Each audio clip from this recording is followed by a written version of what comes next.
सर्दियों में आपको ज़रूरत से ज़्यादा ठंड लगती है। अपने आसपास बैठे हुए लोगों के मुकाबले आपको ज़्यादा ठंडा महसूस होता है। Cold intolerance, let's talk about it. ये बात सही है कि आप जितनी ठंडी जगह पे होंगे आपको ठंड उतनी ही लगेगी, लेकिन कुछ लोगों को दूसरे लोगों के मुकाबले ज़्यादा ठंड महसूस होती है। तो उस सिचुएशन में आपको थोड़ी चिंता करने की ज़रूरत है। हमारे शरीर में कई तरह के विटामिन्स की कमी हो जाती है और कई तरह की लंबी बीमारियों में भी ठंड आपको ज़्यादा लग सकती है, जो कि इशारा करती है कि आपको अपना चेकअप करवा लेना चाहिए।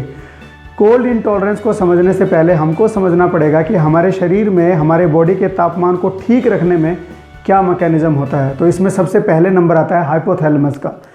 हाइपोथैलेमस हमारे ब्रेन का एक बहुत इंपॉर्टेंट हिस्सा होता है, जो हमें ठंडा, गर्म, भूख लगना, प्यास लगना, ये सारे काम हाइपोथैलेमस के ज़रिए होते हैं। हाइपोथैलेमस काम करता है थायराइड, जो हमारे गले के अंदर एक जो ग्रंथि होती है, इसको सिग्नल भेजता है कि भाई बहुत ज़्यादा ठंड लग रही है, तू कुछ कर।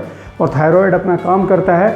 उसके साथ में हमारे बॉडी का जो ब्लड फ्लो है वो किस स्पीड से जा रहा है, कैसे काम कर रहा है हमारे धमनियों में, उस पर डिपेंड करता है। और डिपेंड करता है कि हमारे शरीर के अंदर जो गर्मी पैदा हुई है और जो फैट है उसको कितना संभाल के रख सकता है। तो ये सब चीज़ें मिलके ही हमें ठंडा या गर्म लगता है। और अगर ये सारे के सारे मैकेनिज़्म ठीक काम करते हैं तो हमारा थर्मोस्टेट काम करता है। हाइपोथैलेमस को हमारे शरीर का थर्मोस्टेट कहते हैं।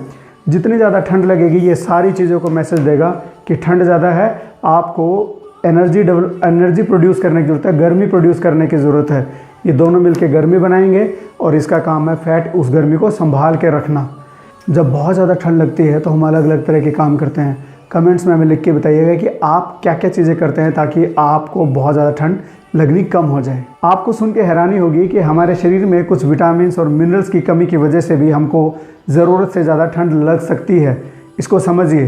हाइपोथैलेमस, थायराइड, ब्लड फ्लो और फैट, इन सब को रेगुलेट करने के लिए हमको जैसे डायरेक्ट जो T4 जो थायराइड के जो हार्मोन होते हैं उनको बनने के लिए सबसे ज़्यादा ज़रूरी होता है आयोडीन, क्योंकि इन हार्मोन का एक बड़ा हिस्सा होता है आयोडीन। और आयोडीन सही से निकले उसके लिए सेलेनियम चाहिए, जिंक चाहिए, और T4 और T3 के जो आपस की अदला बदली होती है उसके लिए आयोडीन, सेलेनियम और जिंक की बहुत ज़्यादा ज़रूरत होती है। हमारे शरीर का जो ब्लड फ्लो है उसको मेंटेन करने का काम, जो हमारी धमनियों को सही से रखने का काम जो है, कुछ विटामिन करते हैं। विटामिन B12 बहुत ही इंपॉर्टेंट होता है। उसके अलावा विटामिन B1, 2, 3, 5 ये बहुत इंपॉर्टेंट होते हैं ताकि इस ब्लड फ्लो को मेंटेन रख सके। कई बार कुछ लोगों को ऐसी प्रॉब्लम भी होती है, उनकी जो हाथ और पाँव में अच्छे से ब्लड फ्लो नहीं कर पाता, उसको हम रेनॉल्ड्स डिजीज़ कहते हैं। उनकी जो धमनियाँ होती है वो इतनी सिकुड़ जाती है कि खून पहुंचता ही नहीं है।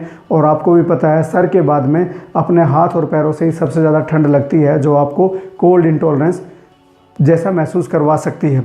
उसके अलावा जो क्रोमियम है ये बहुत ज़रूरी होता है। हमारे शरीर में जो इंसुलिन बनती है वो सही से काम करे, उसके लिए क्रोमियम बहुत ज़रूरी है। अगर क्रोमियम कम होगा तो शरीर में इंसुलिन भी होगी तो वो सही तरीके से काम नहीं करेगी, जिसको हम इंसुलिन रेजिस्टेंस बोलते हैं। तो क्रोमियम का सही मात्रा में होना बड़ा ज़रूरी है। और एक बहुत ज़रूरी जो तत्व है वो है आयरन।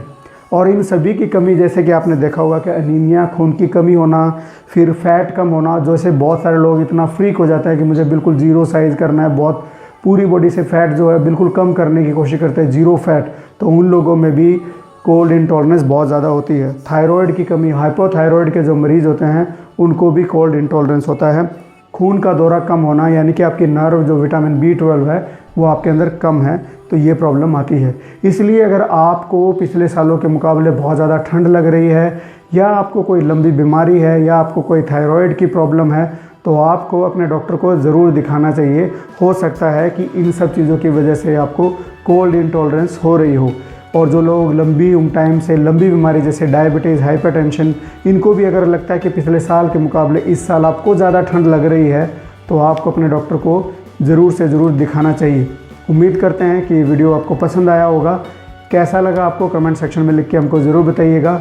अगर नए हैं तो सब्सक्राइब कर लीजिएगा और पुराने हैं तो जाते वक्त लाइक कर दीजिएगा। Thank you so much. आप देख रहे थे शॉन टिप्स, मैं हूँ डॉक्टर विजय।